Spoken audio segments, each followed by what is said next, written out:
दोस्तों नमस्कार। ये है AB क्लासपुर यूट्यूब चैनल। ये है AB क्लासपुर यूट्यूब चैनल जिस पर आपका हार्दिक स्वागत है। आइए अपने इस प्रैक्टिस सेट राजनीति विज्ञान के प्रैक्टिस सेट को हल करते हैं और आगे बढ़ते हैं। प्रश्न है, राजनीति विज्ञान जो है राष्ट्र के साथ ही शुरू और ख़त्म होता है, यह कथन किसका है? राजनीति विज्ञान का प्रारंभ जो है राष्ट्र के साथ शुरू होता है और ख़त्म भी हो जाता है, ये कथन कहने वाले कौन थे? क्या गार्नर हैं या गेटेल हैं या पॉल जैनेट हैं या यूलन हैं या जॉर्ज कैटलिन हैं? तो इस प्रश्न को आपने उत्तर दे दिया होगा। जो सही उत्तर होगा ऑप्शन नंबर इसका ए सही हो जाएगा। यानी JV जो गार्नर हैं उन्होंने कहा था कि जो है राजनीति का जो प्रारंभ है राजनीति विज्ञान का वो राष्ट्र के साथ ही शुरू होता है और राष्ट्र के साथ ही ख़त्म हो जाता है। ये अमेरिका के राजनीति विज्ञान में के जो थे विल्फोर्ड गार्नर जो थे अमेरिका के राजनीति विज्ञान के एक प्रोफेसर थे। इन्होंने अपनी एक किताब लिखी है इंट्रोडक्शन ऑफ पॉलिटिकल साइंस 1910 में। उन्होंने कहा कि राजनीति विज्ञान यानी इसी पुस्तक में यह वाक्य इन्होंने कहा था। अगला प्रश्न देखते हैं, निम्नलिखित में से कौन सा डेविड ईस्टन के व्यवहारवाद के सिद्धांत का एक लक्षण नहीं है? यानी डेविड ईस्टन ने जो व्यवहारवाद की संकल्पना तैयार की है, प्रस्तुत की है, उसके एक लक्षण है इसमें से ये नहीं है, तो उसको बताना है वो लक्षण कौन सा नहीं है। क्या जो है व्यवस्थाबद्धीकरण नहीं है या प्रमाणीकरण या प्रासंगिकता का सिद्धांत या समग्रता का सिद्धांत? इनमें से एक नहीं है, उसको चुनाव का आपको करना है। तो इस प्रश्न का सही उत्तर ऑप्शन नंबर जो है सी हो जाएगा। यानी प्रासंगिकता का जो सिद्धांत है ये डेविड ईस्टन के व्यवहारवाद के लक्षणों में नहीं आता है। उनके लक्षणों में अगर बात करते हैं दोस्तों तो नियमितता आती है, सत्यापन आता है, तकनीक आती है, प्रमाणीकरण आता है और मूल्य निरपेक्ष की अवधारणा आती है तथा व्यवस्थाबद्धीकरण आता है, विशुद्ध विज्ञान आता है और समग्रता यानी एकाकीकरण आता है। लेकिन जो है ये प्रासंगिकता का जो सिद्धांत है यह उत्तर व्यवहारवाद का गुण है। तो याद रखें कि इसमें से सही उत्तर ऑप्शन नंबर सी हो जाएगा। दूसरा है, उत्तर व्यवहारवाद किस पर बल देता है? ये बताना है कि उपादेयता पर बल देता है या कृत्य पर बल देता है या दोनों पर बल देता है या इनमें से किसी पर नहीं। तो क्या सही होगा इस प्रश्न का उत्तर? तो इस प्रश्न का सही उत्तर ऑप्शन नंबर सी हो जाएगा। यानी उत्तर व्यवहारवाद जो है उपादेयता और कृत्य दोनों पर बल देता है। आगे देखते हैं, नेक्स्ट प्रश्न हल करते हैं। उत्तर व्यवहारवादी जो क्रांति है प्रारंभ करने के लिए व्यवहारवाद पर सर्वप्रथम आक्रमण किसके द्वारा किया जाता है? यानी उत्तर व्यवहारवाद को प्रारंभ करने के लिए जो पहले का व्यवहारवाद था उस पर किसने आक्रमण किया ये बताना है। क्रिश्चियन वेब ने किया या जेम्स चार्ल्स वर्थ ने या डेविड ईस्टन ने या रॉबर्ट डहल ने? तो इस प्रश्न का उत्तर ऑप्शन नंबर सी सही होगा। ये डेविड ईस्टन ने ही जो है उत्तर व्यवहारवाद क्रांति को प्रारंभ करने के लिए व्यवहारवाद पर जो है सबसे पहले आक्रमण किया था। तो इस प्रश्न का सही उत्तर ऑप्शन नंबर सी हो जाएगा। दूसरा प्रश्न देखते हैं, टैलकार्ट पार्सन के अनुसार, एक विद्वान थे टैलकार्ट पार्सन, जो उनके अनुसार है एक व्यक्ति केवल 3 माध्यमों से राजनैतिक व्यवस्था में क्रियाशील होने के लिए स्वयं को तैयार करता है। अब वे 3 माध्यम कौन कौन से हैं जिनके कारण जो हो वो व्यक्ति राजनीति में आने के लिए तैयार होता है? यही चुनाव करना है, वो यही प्रश्न बताना है। तो बताइए कौन से होंगे वे 3 कारण? क्या व्यक्तिनिष्ठ हितों के माध्यम से, कारण बताना है कि उनमें से एक नहीं है, 4 दिए गए उनमें से एक नहीं है ये बताना है। बताइए, ये नहीं वालों को अंडरलाइन कर लिया करें, नहीं तो ये गड़बड़ कर देता है। देखते हैं, ऑप्शन नंबर ए में लिखा है व्यक्तिनिष्ठ हितों के माध्यम से, क्या ये सही होगा? या बी नंबर प्रशिक्षण के माध्यम से या सी नंबर सहभागिता के माध्यम से या डी नंबर अपनी राजनीतिक आस्थाओं के माध्यम से? किस कारण से व्यक्ति जो है राजनीति में शामिल होने के लिए क्रियाशील होता है, ये बताना है। तो इस प्रश्न का सही उत्तर जो हो जाएगा ऑप्शन नंबर जो है बी सही हो जाएगा, यानी प्रशिक्षण के माध्यम से यह तथ्य जो है इसमें शामिल नहीं है। अगला प्रश्न हल करते हैं। निम्नलिखित में से तुलनात्मक पद्धति के लिए पूर्व शर्तें हैं। कौन सी शर्तें हैं पूर्व में, ये बताना है और कूट के माध्यम से इस प्रश्न का उत्तर आपको देना है। बताइए। नंबर 1 में लिखा हुआ है इकाई के चयन में एक कारक के रूप में तुलनात्मक खाका। बी नंबर है खोज के केंद्र के रूप में तुलनीय अवधारणात्मक मसला। या सी नंबर है खोज के केंद्र की परिभाषा। या डी नंबर है सिद्धांत निर्माण।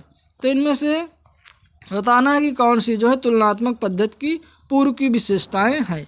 तो इस प्रश्न का सही उत्तर ऑप्शन नंबर सी हो जाएगा, यानी ए बी सी ये तीनों हैं शामिल, लेकिन जो डी है सिद्धांत निर्माण ये इसमें शामिल नहीं है। आगे बढ़ते हैं, दूसरा प्रश्न हल करते हैं। प्रश्न है ये निम्न में से कौन तुलनात्मक राजनीति के परंपरागत दृष्टिकोण की विशेषता है। ये प्रश्न है कि निम्न में से कौन तुलनात्मक राजनीति के परंपरागत जो है दृष्टिकोण की विशेषता है। क्या तथ्यों, नंबर 1 में लिखा है तथ्यों एवं मूल्यों को अलग करता है, क्या ये है। या ऐतिहासिक रूप से तथ्यों एवं मूल्यों को जोड़ता है, ये सही होगा। या दूसरा तथ्यात्मक विश्लेषण को त्यागता है। या चौथा है प्रामाणिक विश्लेषण को त्यागता है। तो कौन सा सही होगा। इस प्रश्न का उत्तर जो है ऑप्शन नंबर बी सही हो जाएगा, यानी जो तुलनात्मक राजनीति के परंपरागत दृष्टिकोण की विशेषता है उसका वो विशेषता ये है कि ऐतिहासिक रूप से तथ्यों और मूल्यों को परस्पर संबंधित करता है, यानी कि जोड़ता है। दोस्तों तुलनात्मक राजनीति के परंपरागत उपागम के अंतर्गत जो है राजनीतिक संस्थाओं, संगठनों और सरकारों का तुलनात्मक अध्ययन जो है किया जाता है। आगे बढ़ते हैं। प्लेटो की रिपब्लिक में प्रतिपादित न्याय के सिद्धांत के अनुसार न्याय का क्या अर्थ है। यानी जो प्लेटो की पुस्तक है एक रिपब्लिक, उसमें उन्होंने न्याय का सिद्धांत प्रस्तुत किया है और उस न्याय के सिद्धांत के अनुसार इन 4 ऑप्शनों में से कौन बिलोंग करेगा, ये बताना है। क्या सच बोलना और अपने ऋणों की अदायगी करना, यही उनका अर्थ है न्याय का, कहना है। क्या ये सही हो जाएगा।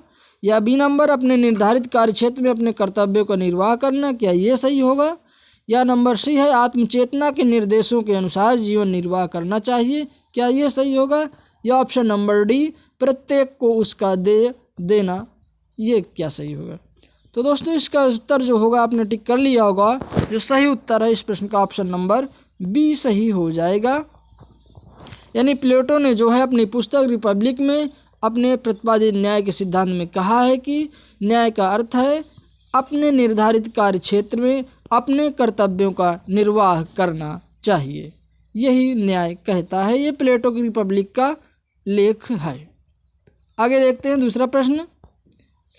आदर्श शासक के कर्तव्यों का विवरण निम्न में से किस में मिलता है। यानी एक आदर्श जो राजा होना चाहिए उस राजा के जो कर्तव्य होने चाहिए, आदर्शपूर्वक कर्तव्य भी होने चाहिए, तो कौन सी ऐसी पुस्तक है जिसमें उसके आदर्श कर्तव्यों का उल्लेख मिलता है। क्या प्लेटो की रिपब्लिक, या पॉलिटिक्स, या महाभारत का शांति पर्व, या रूसो का सोशल कॉन्ट्रैक्ट। तो इस प्रश्न का सही उत्तर जो है ऑप्शन नंबर ए हो जाएगा, यानी प्लेटो की जो पुस्तक है रिपब्लिक है उसी में एक अच्छे राजा के कर्तव्यों का वर्णन किया गया है। इसमें अच्छे राजा से तात्पर्य दार्शनिक राजा के निर्माण से भी उसमें बल दिया है, यानी कहने का मतलब विद्वता के शासन या एक योग्य व्यक्ति को ही राजा बनाना चाहिए, कहने का मतलब ये था। आगे देखते हैं दूसरा प्रश्न हल करते हैं। गुफा और परछाइयाँ का विचार किससे संबंधित है। यानी ये गुफा और परछाइयों का जो विचार है किस विद्वान से संबंधित है। क्या सुकरात से, या डेमोक्रेटस से, या प्लेटो से, या अरस्तु से। तो इस प्रश्न का सही उत्तर ऑप्शन नंबर सी हो जाएगा, यानी प्लेटो ने ज्ञान सिद्धांत की चर्चा की है और इसके अंतर्गत उसने गुफा एवं परछाई की भी चर्चा की है। गुफा एवं परछाइयों का जो है विचार प्लेटो से संबंधित है। तो इस प्रश्न का सही उत्तर ऑप्शन नंबर सी हो जाएगा। दूसरा प्रश्न देखते हैं। निम्नलिखित में से बताइए कि किस पुस्तक के रचयिता प्लेटो नहीं है, यानी पुस्तक की कौन सी ऐसी पुस्तक है जो प्लेटो द्वारा नहीं लिखी गई है। तो रिपब्लिक जानते हैं आप, स्टेटमेंट को जानते हैं, पॉलिटिक्स जानते हैं, द लॉज जानते हैं। तो ये जानते हैं कि पॉलिटिक्स जो पुस्तक है ये अरस्तु महोदय द्वारा लिखी गई है, ना कि प्लेटो द्वारा लिखी गई। तो इस प्रश्न का सही उत्तर ऑप्शन नंबर सी हो जाएगा। दोस्तों हमने चर्चा की है इसके पहले भी कि प्लेटो की 36 से 38 ग्रंथ माने जाते हैं, जिनमें केवल 28 प्रमाणिक माने जाते हैं, और उनकी जो सबसे प्रसिद्ध रचना है वो यही रिपब्लिक मानी जाती है दोस्तों, ना। तो ये प्लेटो की है होती हैं, लेकिन जो अरस्तु का रचना है वो पॉलिटिक्स है। तो इसमें सही उत्तर सी हो जाएगा। अगले प्रश्न की ओर बढ़ते हैं। लोक संप्रभुता जो है, लोक संप्रभुता भारतीय संविधान में है। अब क्या है लोक संप्रभुता, ये बताना है। सीमित और असीमित है, क्या ये सही है? बी नंबर है परिभाषित और परिभाषित है, क्या ये सही है? और सी नंबर लिखा है विधिक और वास्तविक है, क्या ये सही हो जाएगा? या डी नंबर जो है लिखा हुआ है संपूर्ण और व्यापक है, क्या ये सही हो जाएगा? तो बताइए इस प्रश्न का सही उत्तर क्या होगा? तो इस प्रश्न का सही उत्तर ऑप्शन नंबर बी हो जाएगा। यानी जो लोक संप्रभुता भारतीय संविधान में है वो परिभाषित और अपरिभाषित दोनों प्रकार की है। ठीक है, ये प्रश्न का सही उत्तर बी हो जाएगा। आगे देखते हैं, आसान सा प्रश्न है। भारतीय संविधान की प्रारूप समिति में कितने सदस्य थे? तो ये तो आप जानते होंगे कितने सदस्य थे, आसानी से इसका उत्तर दे लेंगे। तो इस प्रश्न का सही उत्तर ऑप्शन नंबर ये सी हो जाएगा। यानी कि जो है अध्यक्ष समेत जो है 7 लोग इसमें शामिल थे। जानते हैं दोस्तों आपकी अंबेडकर जी को अध्यक्ष बनाया गया था, और एन गोपाल स्वामी, अल्लाद कृष्णा अय्यर, के एम मुंशी, मोहम्मद सादुल्ला, एन के माधव राव और टी कृष्णाचारी आदि को जो है इनको सदस्य के रूप में भी जो शामिल किया गया था। और आप ये भी जानते होंगे कि 29 अगस्त 1947 को जो है डॉक्टर भीमराव की अध्यक्षता में एक 7 सदस्यीय जो प्रारूप समिति गठित की जाती है। आगे बढ़ते हैं, दूसरा प्रश्न हल करते हैं। संविधान सभा के संबंध में निम्न में से कौन सा कथन सत्य है, ये बताना है। बताइए। यह वयस्क मताधिकार पर आधारित नहीं थी, यह प्रत्यक्ष मतदान का प्रतिफल थी, यह बहुदलीय निकाय था, या इसमें कार्य के लिए कई समितियां थीं। या ऑप्शन नंबर ए सही होगा, या बी, या सी, या डी, ये बताना है। तो इस प्रश्न का आपने मित्रों उत्तर दिया होगा। इस प्रश्न का जो सही उत्तर ऑप्शन नंबर जो है सी हो जाएगा, यानी ए और 4 जो है ये सी नंबर, यानी पहला सही है और चौथा सही है। ये कहने का मतलब ये है कि यह वयस्क मताधिकार पर आधारित नहीं थी, यानी संविधान सभा के संबंध में जो चुनाव हुआ था वो प्रांतीय विधानसभाओं के द्वारा हुआ था, ना कि वयस्क मताधिकार कब चुने गए थे। यानी प्रांतीय विधानसभा के जो विधायक थे उन्होंने ही संविधान निर्माती सभा के सदस्यों को चुनाव किया था। ये सही हो गया। इसमें कई समितियां बनाई गई थी, जैसे प्रारूप समिति, उप प्रारूप समिति, तमाम तरह की जो है बनाई गई थी समितियां, है ना। तो ये सही हो जाएगा ऑप्शन नंबर सी। आगे देखते हैं दूसरा प्रश्न। भारत के संविधान को जो है कब अंगीकृत किया जाता है या स्वीकार कर लिया जाता है? तो ये जानते होंगे कि 49 में या 50 में, 51 में, 48 में। तो इस प्रश्न का आपने उत्तर दिया होगा। सही उत्तर जो है अंगीकार किया जाता है 1949 में, है ना। भारत के संविधान को जो है अंगीकार और स्वीकार 1949 में किया जाता है। और प्रस्तावना में कहा गया कि अपनी इस संविधान सभा में आज तारीख 26 नवंबर 1949 ईस्वी को एतद द्वारा संविधान को अंगीकृत, अधिनियमित और आत्मार्पित करते हैं, है ना। तो इसका प्रश्न का सही उत्तर ऑप्शन नंबर ए हो जाएगा। 26 नवंबर डेट है, ये याद रखें, 26 नवंबर है। ठीक है, अगला प्रश्न हल करते हैं। उदासीनता के परिक्षेत्र की अवधारणा का संबंध है, यानी एक अवधारणा है उदासीनता के परिक्षेत्र, ये किससे संबंधित है? अभिप्रेरणा से, या प्राधिकार से, या नेतृत्व से, या निर्णय निर्माण से। तो किससे संबंध है इसका? तो इसका जो संबंध है वो ऑप्शन नंबर बी से है, यानी प्राधिकार से। इस प्रश्न का सही उत्तर हो जाएगा। मित्रों, उदासीनता के परिच्छेद की जो अवधारणा का संबंध है वो प्राधिकार से है। आदेश की स्वीकृति के संबंध में ये चेस्टर बर्नार्ड ने इस अवधारणा का जो है प्रतिपादन किया है। तो किसने किया है इस अवधारणा का प्रतिपादन? तो चेस्टर बर्नार्ड, नाम नोट कर लीजिए। अगला प्रश्न है, निम्नलिखित में से क्या एक लोक निगम का लक्षण नहीं है?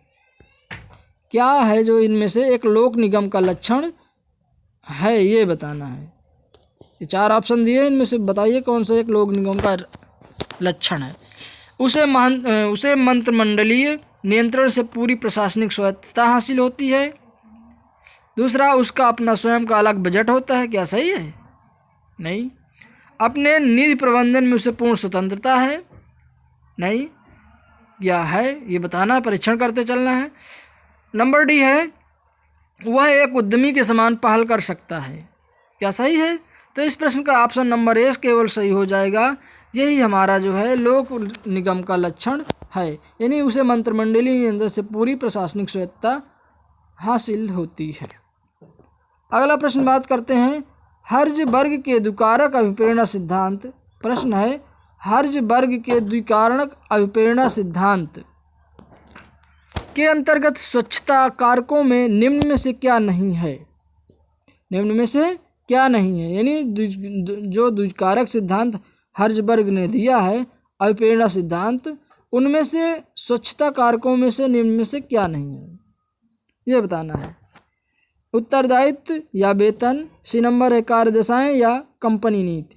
तो इस प्रश्न का सही उत्तर ऑप्शन नंबर ए हो जाएगा, यानी उत्तरदायित्व है जो ये स्वच्छता कारकों में संबंध नहीं है।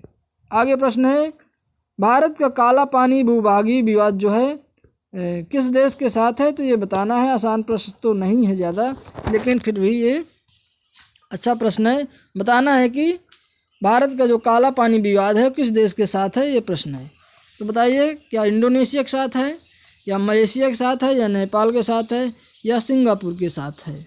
तो इस प्रश्न का आपने उत्तर दिया होगा। जो उत्तर सही हो जाएगा इस प्रश्न का ऑप्शन नंबर सी सही हो जाएगा, यानी नेपाल देश के साथ जो है काला पानी भूभाग का विवाद नेपाल और भारत के मध्य है। मित्रों, आपको ज्ञात हो कि काला पानी पर 3 देशों के बॉर्डर यानी भारत, नेपाल और चीन मिलते हैं। काला पानी से होकर महाकाली नदी है जो गुजरती है, जिसे भारत में शारदा नदी और नेपाल में जो है काली नदी के नाम से जाना जाता है। दोस्तों, भारत काला पानी को उत्तराखंड राज्य के पिथौरागढ़ जिले के धारचूला तहसील का हिस्सा मानता है और वर्तमान में यह भारत एवं नेपाल के मध्य जमीन को लेकर सीमा विवाद का कारण बना हुआ है। आगे देखते हैं और इस प्रैक्टिस सेट का अंतिम प्रश्न मित्रों यह है, भारत ने 1954 में किस पड़ोसी देश के साथ पंचशील हस्ताक्षर किए थे? यानी पंचशील जो समझौता हुआ था 29 अप्रैल 1954 को, वो किस देश के साथ हुआ था, ये बताना है। क्या चीन के, या नेपाल के, या पाकिस्तान के, या श्रीलंका के? तो इस प्रश्न का सही उत्तर ऑप्शन नंबर ए हो जाएगा, यानी 29 अप्रैल 1954 को जो पंचशील समझौता हुआ था वो चीन देश के साथ हुआ था, जिसमें जो है आचरण के 5 सिद्धांतों को शामिल किया गया था। तो कौन कौन से आचरण के 5 सिद्धांत थे ये जान लीजिए। तो नंबर 1 था, एक दूसरे की जो प्रादेशिक अखंडता और स्वतंत्रता है का पारस्परिक सम्मान किया जाएगा। और दूसरा था, एक दूसरे पर आक्रमण नहीं किया जाएगा। तीसरा था, एक दूसरे के आंतरिक मामलों में किसी प्रकार का कोई हस्तक्षेप नहीं होना चाहिए। चौथा जो था वो था कि समानता के आधार पर एक दूसरे को लाभ पहुंचाना चाहिए या। और 5वां अंतिम था शांतिपूर्ण सह अस्तित्व का सिद्धांत। यही 5 जो आचरण के सिद्धांत थे। इसी वजह से मित्रों इस समझौते को पंचशील यानी आचरण के पंचशील सिद्धांत के नाम से भी जाना जाता है, जिसका संबंध चीन और भारत देश से है। तो दोस्तों, इस प्रैक्टिस सेट को यहीं समाप्त करते हैं। यदि हमारा प्रैक्टिस सेट अच्छा लगा हो, हमारी वीडियो, हमारे प्रश्नों का संकलन अच्छा लगा हो तो हमारे यूट्यूब चैनल AB क्लासपुर को अवश्य सब्सक्राइब करें। नोट करें, AB क्लासपुर। ये चैनल का पहले जो दोस्तों नाम था वो जॉब स्टडी था, लेकिन वो सर्च बार में नहीं आ रहा था। इस वजह से इसका नाम हमने बदल करके जो है मित्रों वो AB क्लासपुर रख दिया है। ये क्लासपुर 1 में लिखना है ये मित्रों, ठीक है। तो यह प्रैक्टिस सेट यहीं समाप्त होता है। जय हिंद।